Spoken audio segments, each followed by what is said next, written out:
The Fear Footage 3AM is the final film in the Fear Footage trilogy, I guess. I mean, who knows with, horror movies. They always say it's the final chapter, the closing, this and that. But so my quick history with the Fear Footage, I watched the first and second one not that long ago, within the last like 6 months, pretty damn recent. And the first one I wasn't huge on, and then the second one, outside of the acting, I actually thought it was it was a pretty damn good, effective found footage film.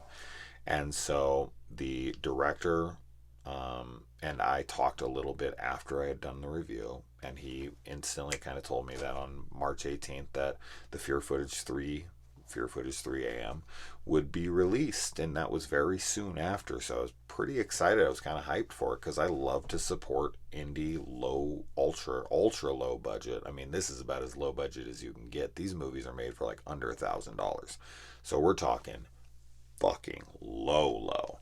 And I think it's very impressive what he's able to pull off, in these movies with that budget. So for that alone, I think that this guy, deserves some respect, just from what he's able to pull off with so little. Now, so yeah, having not been big on the first, really enjoying the second. I mean, it made my honorable mention for my year-end list last year in the horror genre. And so with this one, we follow this guy who's trying to figure out if the Fear Footage tapes are real. And so he goes to Dark Bluff to investigate what happened to Daniel and everybody in the other films. And when he gets there, mysterious shit goes on, and he can't seem to get out of the town. Now, this film does play out kind of like a Where Is Everybody and an abandoned town film, which everyone knows I'm an enormous fan of. So instantly, that kind of had me sold.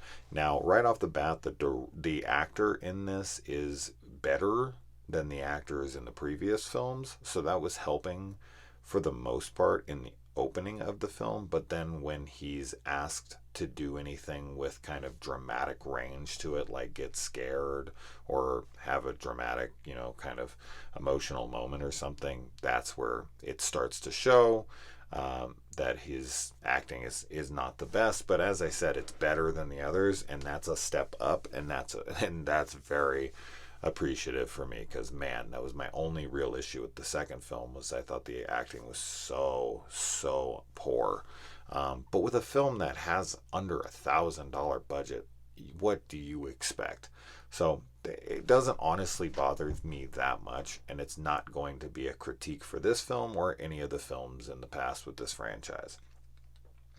My biggest issue with this film, by far, the thing that prevented me from loving this one, I did like this one. Unfortunately, it did feel a little bit of a rehash when it came to the scares of the past and the other films, because these films play very much like a tour through a haunted house, and where there's creepy gags being set up around each corner. And somebody just is kind of forced to walk through it from a POV perspective. It's very much a haunted house, like you would go to at October and pay to walk through. It feels like that. But where the film lacked for me, because it reveals itself to be the final film in this franchise, and that they're going to wrap up the story, and they kind of hint at, there's going to be plot points explored and ended, threads that are created in the other films or in this one that are going to be resolved. I don't feel like that happened. I don't feel like I don't feel like there's any closure. I don't feel like this is a conclusion. I feel like it leaves a lot of questions open-ended. I don't understand the necessity for certain elements that are in the film, plot points and whatnot, that I just feel didn't end and didn't get closed. And that just was frustrating to me, because if this is supposed to be your last film in this series, then answer the questions that you're posing within the film and the films previously that should be answered. And so that was a tad frustrating to me. And I left this film feeling unsatisfied with the conclusion. You know, if this was honestly, if this was just part three, and I thought there was a chance for a fourth, which there still might be, let's be honest.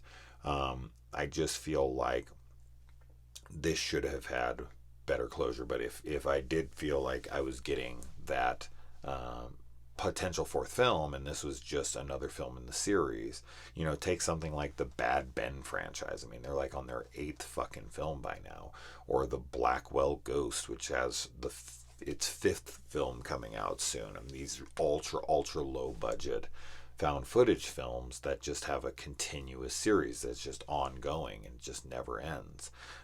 So if I thought that this was going to just be one of many to come, if there was going to be 2, 3, 4, who knows how many more, I wouldn't have been as disappointed because of the lack of closure to the climax in this film.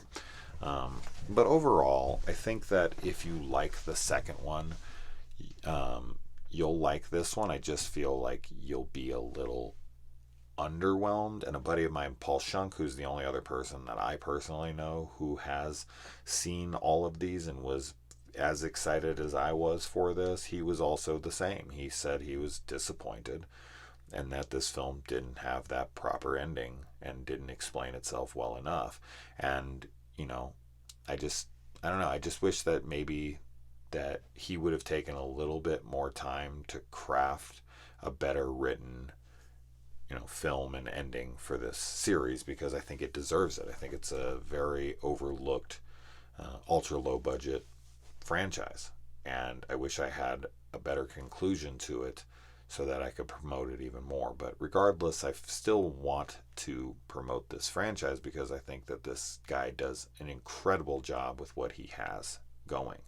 You know, to think that, you know, one of these movies was made for like $800 or something, and I think they all range somewhere in that area, is remarkable to me. It really is. And if you're a big found footage enthusiast, if you're a completist of that subgenre, I think this is a series you should give a chance to, if you haven't already seen it, and just know kind of what you're getting into. If you are a found footage fan and you are into ultra low budget cinema, you should already know what you're getting yourself into. But what I do respect about the film and what I do respect about this franchise is, though it doesn't hit every, you know, thing it's going for, in my opinion, I think that it always tries, and I think that it always stays true to what it's trying to be, which is a serious horror movie.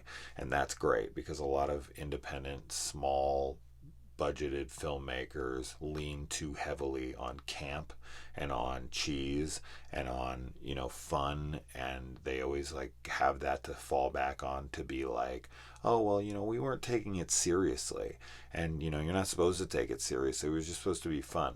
No, that's not what they're going for here. What they're going for here is straight serious horror with dramatic beats and stuff. And even though I feel like maybe they don't have the entire, you know, they don't have an entire arsenal of stuff at their disposal in order to pull all that stuff off, I commend the fuck out of them for trying and being successful on any of it. So once again, I think this is a good effort from everyone involved, which I can't imagine as many people, especially from the writer director who did all of this. And I have nothing but respect for the guy. The fact that he's able to pull this stuff off is honestly astonishing to me.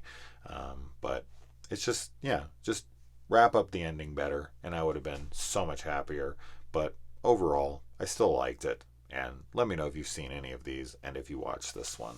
And thank you to everyone involved in this film. It's cool. Adios.